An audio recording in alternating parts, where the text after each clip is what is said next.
സന്നിധി തന്നിൽ നായക എന്നും. Good morning. വെളിപ്പാട് പുസ്തകം പ്രതിദിന പ്രഭാത ധ്യാനത്തിലേക്ക് ഏവർക്കും കർത്താവായ യേശുക്രിസ്തുവിന്റെ നാമത്തിൽ സ്വാഗതം.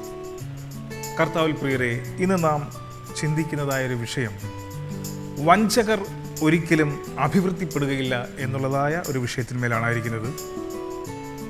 സത്യവേദ പുസ്തകം ഇപ്രകാരം പറയുന്നു: ഞാൻ അവൾക്ക് മാനസാന്തരപ്പെടുവാൻ സമയം കൊടുത്തിട്ടും ദുർനടപ്പ് വിട്ട് മാനസാന്തരപ്പെടുവാൻ അവൾക്ക് മനസ്സായില്ല. വെളിപ്പാട് പുസ്തകം 2-ാം അധ്യായം 21-ാമത് വാക്യം. സത്യത്തിൽ വെളിപ്പാട് യോഹന്നാൻ ഈ വാക്യം എഴുതുമ്പോൾ വരാനിരിക്കുന്നതായ കാലഘട്ടത്തെ സൂചിപ്പിച്ചു കൂടിയാണ് അത് എഴുതിയിരിക്കുന്നത് നമുക്ക് മനസ്സിലാക്കാൻ സാധിക്കുന്നു. സത്യദൈവത്തെ ആരാധിക്കുന്നു എന്ന് പറയപ്പെടുന്നതായ സഭകൾ പോലും ശരിയായിലല്ല ദൈവത്തെ ആരാധിക്കുന്നത് എന്നുള്ളതായൊരു മുന്നറിയിപ്പ് ഭാവിയിലെ സഭകൾക്കും ഉണ്ടാകും എന്നുള്ളതായ ഒരു കാഴ്ചപ്പാടിൽ തന്നെയാണ് അത്തരത്തിൽ ദൈവം ആ പ്രിയദാസനിലൂടെ ഇടപെട്ട് എഴുതിയിരിക്കുന്നത് നമുക്ക് മനസ്സിലാക്കാൻ സാധിക്കുന്നു. വീണ്ടും സത്യവേദ പുസ്തകത്തിൽ വഞ്ചനയുടേതായ ഭാഗമായിട്ട് നമ്മൾ നോക്കുമ്പോൾ ഇസബേൽ രാജ്ഞി ഒരു വഞ്ചകിയായിരുന്നു.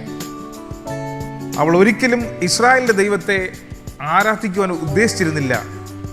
തൻ്റെ പ്രവൃത്തികളിൽ പശ്ചാത്താപത്തിൻ്റെതായ ഒരു ചെറിയ സൂചന പോലും അവൾ കാണിച്ചിട്ടില്ല.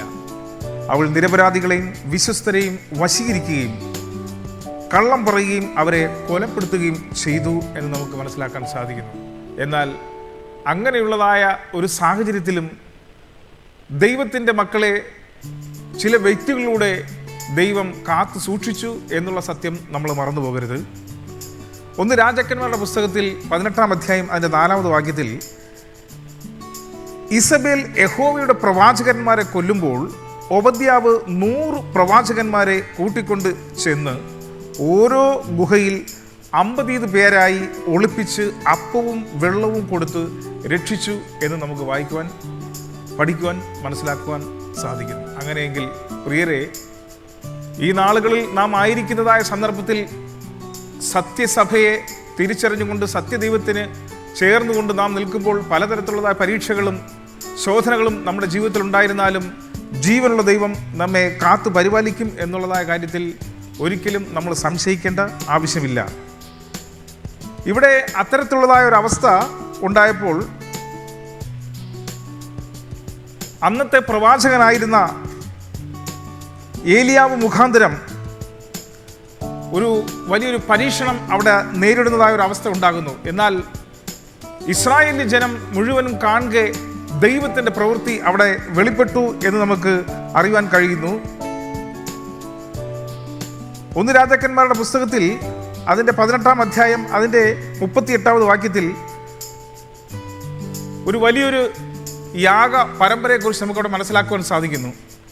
അവിടെ ഏലിയ പ്രവാചകനിലൂടെ നടത്തപ്പെട്ടതായ ആ യാഗം സ്വർഗം അംഗീകരിക്കുന്നതായും ദൈവം അവിടെ പ്രവർത്തിക്കുന്നതായിട്ട് നമുക്ക് കാണുവാൻ സാധിക്കുന്നു. അവിടെ ഇപ്രകാരം പറയുന്നു: ഉടനെ യഹോവയുടെ തീയിറങ്ങി ഹോമയാഗവും വിറകും മണ്ണും ദഹിപ്പിച്ച് തോട്ടിലെ വെള്ളവും വറ്റിച്ചു കളഞ്ഞു എന്ന് നമുക്ക് മനസ്സിലാക്കാൻ സാധിക്കുന്നു. സകലരും കാണുക ദൈവത്തിൻ്റെ പ്രവൃത്തി വെളിപ്പെടുന്നതായ ഒരു അന്തരീക്ഷമാണ് നമുക്കവിടെ മനസ്സിലാക്കുന്നത്.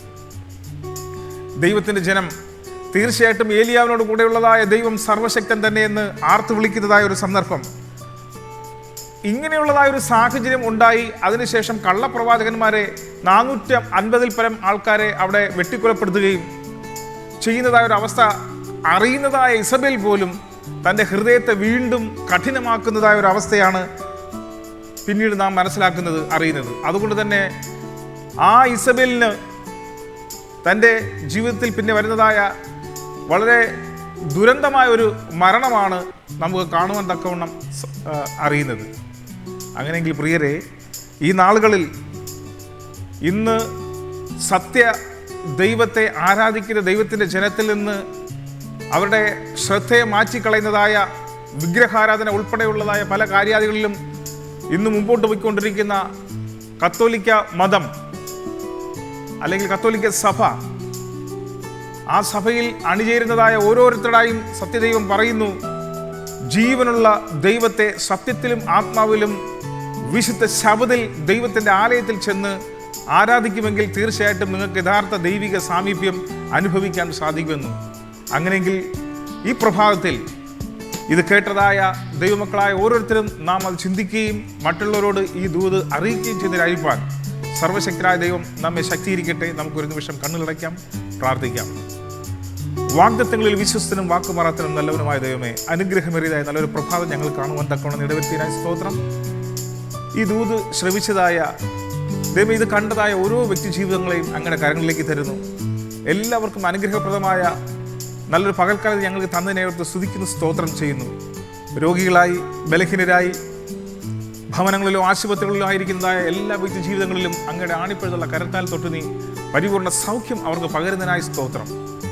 സർവ്വതും കർത്താവെ അങ്ങയുടെ സന്നിധിയിൽ താഴ്ത്തി പരവേൽപ്പിക്കുമ്പോൾ കൃപയോടെ പ്രാർത്ഥന കേൾക്കും സ്വർഗീയ നല്ല പിതാവേ. ആമേൻ.